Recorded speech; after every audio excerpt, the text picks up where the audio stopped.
Ilang buwan na nga ang makalipas nang una nating ma-featured ang anak ng dating PBA player na nabansagang batang Kai Sotto dahil sa angking tangkad nito. Ngunit ngayon ay kamusta na nga ba ang batang to? Siya si Tyler Reyes, anak ng dating PBA player na si JR Reyes, at mapapahanga ka sa height ng batang to. Dahil sa edad niyang 14 years old ay may height na siyang 6'7", kaya naikukumpara nga ang batang to sa 7'3" center na si Kai Sotto. Dahil noong 14 years old pa lang nga itong si Kai ay may height din siyang 6'9" na hindi nalalayo sa height ngayon ni Tyler Reyes. At kunti na lang matatangkaran na rin niya ang kanyang tatay na si JR Reyes dahil meron lang tangkad ang kanyang ama na 6'8". Marami nga ding nagsasabing ang batang to ang susunod na big man ng ating national team. At kung pag-usapan naman natin ang skills ni Tyler ay hindi ka rin madidismaya sa batang to dahil nag-improve ang laruan ng batang to kung ikukumpara sa nakaraang taon. Meron siyang maayos na shooting skills, marunong na siyang pumoste at mag-box out.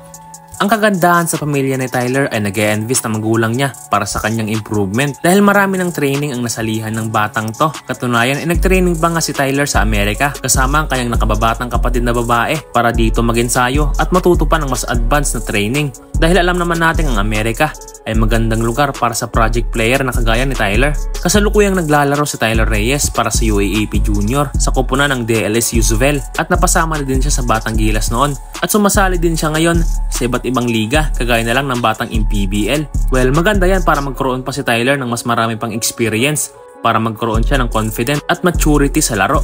Sa edad niyang 14 years old ay masasabi kong hindi pa masyado ganun kahinog ang batang si Tyler. Marami pa siyang dapat i-improve kagaya na lang ng tamang paggamit niya sa kanyang height dahil pansin ko sa mga game niya ay hindi pa niya alam kung paano gamitin ang kanyang laki.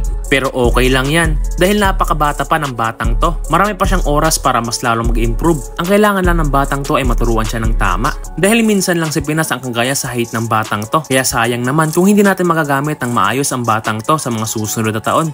At bago ko ipakita ang mga highlights ni Tyler, maaari bang pakisubscribe naman ng ating channel. Maraming salamat mga boss. Tatuming kayat, naaabot na yung tira na yun.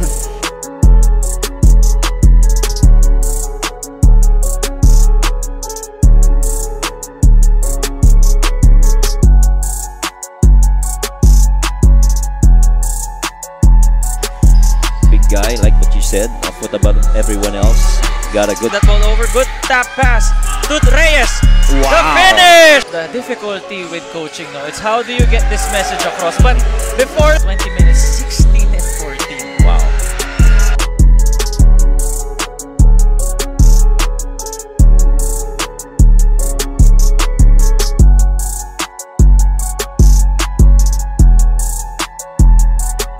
By Bawan, Reyes, mid-range jump shot and one!